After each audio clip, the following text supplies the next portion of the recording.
안녕하세요. 대연 멘토 김대훈입니다.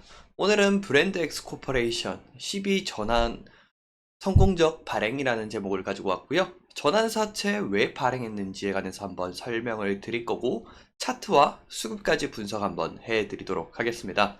그럼 여러분들 저와 같이 먼저 이 전환사채 공시 한번 보시고 가도록 하겠습니다. 저와 처음 보실 거는요, 브랜드 엑스 코퍼레이션의 공시입니다. 그래서 11을 발행을 한다라고 하는 건데, 총액은 200억이 되겠고요. 무기명식 무보증 3호 전환 사채입니다. 그래서 자금의 목적은 운영 자금으로 해서 200억을 사용을 할 예정이고요. 이런 부분들에서 표면 이자는 0%라고 나와 있습니다. 제일 중요한 거는 제가 하나씩 좀 설명을 드릴 텐데요. 이 브랜드 엑스코퍼레이션 같은 경우 현재 잭 시미스의 중화권 시장 공략에 따른 실적 기대감이 최고조인 시점에서 대규모 12 발행에 성공을 했습니다. 만기는 4년이고요. 표면 이자율과 만기 이자율 모두 0%입니다. 이자는 한마디로 말해서 주지 않는다는 거고요. 전환가액은 6,379원이 될 것 같습니다. 여기 보시면 전환가액이 6,379원이라고 나오죠.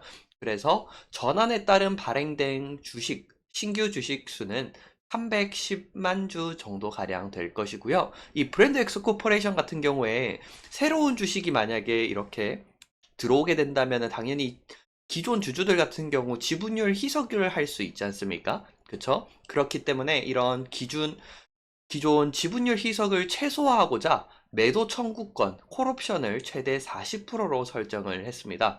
좀 더 이 부분을 쉽게 설명드린다라고 하면은 이 브랜드 엑스 코퍼레이션에 나중에 다시 이 전환 사채 금액을 40% 정도 최대로 다시 가져올 수 있다라는 말이거든요. 돈을 주고. 네, 이렇게 말씀을 드릴 수 있겠고요. 그리고 전환가 조정, 리픽싱은요, 최초 가격의 80%까지만 조정을 할 수 있습니다. 이런 것들을 하나하나씩 전부 다 그 방어를 해놨기 때문에 어느 정도 주주들의 지분율 희석 가치를 최소화는 하는 것 같고요. 그리고 조기 상환 청구권, 풋옵션은 2년 후부터 가능합니다. 이 풋옵션 같은 경우는 무슨 말이냐라고 하면은요, 돈을 빌려준 사람이, 이거 안 되겠는데? 라고 했었을 때 2년 뒤부터, 야, 그냥, 이거 그냥 돈으로 그냥 다시 돌려줘라고 하는 거라고 보시면 될 것 같습니다. 이번 발행은 이 타임폴리오 자산운용이 주관을 했고요. 투자자는 타임폴리오 에슬레저 신기술 사업 투자조합 등 8개 회사가 했다라고 보시면 될 것 같습니다. 브랜드엑스 코퍼레이션은 표면 이자율 0%, 그 다음에 만기 이자율 0%라는 조건과 리픽싱 요건을 80%로 설정을 했기 때문에 상당히 이 브랜드 엑스 코퍼레이션에 유리한 거거든요. 근데 이렇게 유리한 설정을 했음에도 200억 모집에 성공을 했습니다. 다음 공시를 보시게 되시면은 여기 보시면 200억을 할 거라고 했고 결국은 성공을 했다라고 하는 게 요거거든요. 이런 부분들을 여러분들께서만 이해를 해주시면 될 것 같습니다. 마지막으로 하나 더 공시가 있어서 그냥 간단하게만 말씀드릴 건데 불성실 공시 법인 지정이라는 걸로 해서 공시 위반 제재금만 있고 부가 벌점은 없기 때문에 이런 부분들은 괜찮을 것 같습니다. 그래서 여기서도 동사의 부가 벌점은 1.0점이나 이에 대하여 공시 위반 제재금 400만 원으로 대체 부과한다라고 적혀 있습니다. 이 벌점이 많아지면 거래 정지가 되거나 아니면은 이런 다른 불이익을 받을 수 있기 때문에 벌점, 즉 말고 공시 위반 제재금으로 대체를 했기 때문에 큰 문제는 없을 것 같습니다. 그럼 여러분들 이제 저와 같이 차트 보도록 하시겠습니다. 브랜드엑스 코퍼레이션 차트 보도록 하겠습니다. 여러분, 브랜드엑스 코퍼레이션이 무엇을 하는 회사인가요? 주요 브랜드의 잭시믹스, 에슬레저 의류, 그 다음에 히아, 위생용품, 생활용품 등 뭐 이런 것들을 가지고 있는데 대부분 매출에서 이 의류 쪽, 잭시믹스에서 매출이 거의 다 발생을 하기 때문에 큰 틀로 보면은 일단 전체적으로 의류기업이라고 볼 수 있을 것 같습니다. 의류기업 같은 경우에서도 주가가 계속해서 조금 매크로적인 환경에서 주가가 많이 떨어졌었죠. 왜 그럴까요, 여러분들? 이거는 제가 저번 시간에도 말씀드렸는데 의류업종 같은 경우에는 경기 민감주입니다. 경기가 좋지 않으면은 사람들이 지갑을 닫으면서 옷도 살 것도 안 사게 되다 보니까 선반영 그리고 매크로적으로 주가가 먼저 좀 빠지게 됩니다. 왜냐? 경기가 좋지 않을 거라는 거를 미리 선반영하는 거죠. 그러면 여러분들 왜 경기가 안 좋아질 거라고 예상을 했었을까요? 바로 미국과 그리고 한국에서 금리를 올렸지 않습니까? 금리를 올리게 되면 이자율이 높아지고 이제 돈의 유동성 자체가 상당히 사라지게 됩니다. 그렇기 때문에 이러한 부분들에 관해서 선반영 그리고 실적도 조금씩 떨어질 수도 있기 때문에 주가가 먼저 좀 떨어진다라고도 보실 수 있을 것 같습니다. 다만 브랜드 엑스 코퍼레이션 같은 경우에 그래도 하락폭을 멈추고 점차 방향성은 이제 세시 방향으로 가고 있죠. 하락 추세선 한번 그어 드리겠습니다. 하락 추세선을 이렇게 그어 드린다라고 했으면 이렇게 계속 하락만 하던 것들이 점점 이 12월 달부터 반등을 시작을 하면서 하락폭을 조금 멈췄다라고 말씀드릴 수 있겠습니다.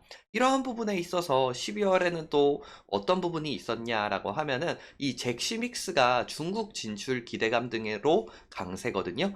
지금 200억 유상증자를 한 이유를 제가 아까 전에 설명드렸죠. 왜 했다고 했습니까, 여러분들? 바로 중국 시장 진출을 위해서 자본금을 지금 모은 거지 않습니까? 이 200억을. 그래서 200억 가지고 중국이라든지 이런 해외 시장에 대해서 진출을 하기 위해서 돈을 모았고 여기에서 성공을 했기 때문에 이러한 부분들에 관해서 주가가 상승을 하다가 다시 지금 조금씩 빠지고 있습니다. 여러분들 중국 시장 진출 기대감이라고 하면은 중국에서도 매출이 많이 나와야 되잖아요. 근데 아시겠지만은 중국도 지금 경기 침체가 상당히 심하죠. 특히 부동산 문제가 심하다 보니까 중국도 소비를 줄이고 있는 상태입니다. 그렇기 때문에 이러한 부분에서 조금 또 선반영되는 부분들이 바로 이런 부분들 아닐까라고 생각을 합니다. 왜냐? 여기 부분 상승분이 중국 시장 진출 기대감에 상승을 했는데 중국 시장이 좋지 않다라고 하면은 중국 시장 쪽 매출이 그렇게 좋지 않을 수도 있다는 생각에 매도세가 나온다라고 이해를 해주시면 되는 거겠죠. 네, 이런 식으로 여러분들 보시면 되겠고요. 지지저항선 한번 빠르게 그어드리고 보도록 하겠습니다. 현재 일단은 매도세가 계속해서 진행되고 있기 때문에 1차적으로 4,500원까지 조금 빠질 부분도 있습니다. 4,500원 부근에서 다시 지지가 일어나서 주가가 상승을 한다라고 할 경우에는 좀 더 기술적인 부분으로 갈 수 있겠는데 이 이유는요. 아직까지 경기가 한국도 그렇고 중국도 그렇고 조금 살아날 기미가 보이지는 않죠. 다만 그나마 한국 같은 경우에는 반도체 시장이 이 AI 때문에 그래도 조금씩 견인을 해주고 있어서 조금은 괜찮지만 중국 같은 경우에는 이 부동산 문제가 상당히 심각하기 때문에 지금 중국 시장이 다시 조금 반등을 했었을 경우 이 브랜드 엑스 코퍼레이션도 같이 반등하는 그런 흐름으로 가지 않을까라는 생각을 하고 있습니다. 그래서 1차 지지선은 4,500원, 1차 저항선은 6,000원 부근이 될 것 같습니다. 실적 부분 한번 간단하게 보면 아직 예상치만 있고 확정치가 나오진 않았습니다. 확정치가 나오면은 제가 이 부분에 관해서 한 번 더 말씀드릴 건데 이 브랜드 엑소 코퍼레이션 보시면과 같이 매년 계속해서 성장을 하는 기업이기 때문에 그렇기 때문에 200억이라는 돈도 유상증자를 이자율 0%에 빌릴 수 있었다라고 말씀드릴 수 있겠죠? 자, 그럼 여러분들 오늘 여기까지 하도록 하고요. 오늘도 시청해 주셔서 감사합니다. 오늘 내용 좋으셨다면 여러분들 구독과 좋아요 꼭 한 번씩 눌러주시길 바라고요. 저는 여기서 인사드리도록 하겠습니다. 감사합니다.